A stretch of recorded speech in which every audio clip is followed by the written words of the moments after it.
ดำนะครับเครื่องบินสำรวจก่อนนะครับเพื่อนๆนี่คือบรรยากาศโรงเรียนร้างนะครับเพื่อนๆครับที่มีประวัติข้างบนสังเกตดูนะครับว่าข้างบนมันเป็นไม้นะครับเพื่อนๆและด้านล่างมันเป็นปูนว่าจะเรียกอะไรอ่ะเสาธงเก่าเสาธงเก่าไม่ยืนตรงนี้เงียบๆนะตรงนี้เอาใครครับเพื่อนๆครับผมจะพาทุกคนไปดูด้านหลังอันนี้คือบนหลังคาใช่ไหมฮะวันนี้มันทำอะไรอ่ะใช่เหรอพี่เมย์คือไม่มีบันไดปีนขึ้นไปนะครับอาจจะมีบางอย่างอยู่ข้างในนะครับทุกคนนี่คือบรรยากาศด้านหลังของโรงเรียนร้างนะครับแล้วไอ้นี่คืออะไรไอ้สี่เหลี่ยมเนี้ยสี่เหลี่ยมเนี้ยนี่มีหน้าต่างที่เปิดนะครับทุกคนครับไม่ได้ปิดตานะแสดงว่าเราเดินเข้าไปได้โอเคผมจะไม่เอาน้องเหยียดดำปีนเข้าไปนะครับเพราะว่าอาจจะออกมาไม่ได้โอเคเดี๋ยวเราจะเอาน้องเหยียดดำกลับมาก่อน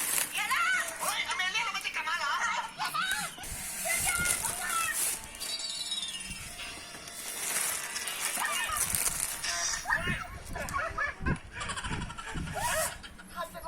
ด้วยไอ้ข้างในมันเป็นยังไงอเม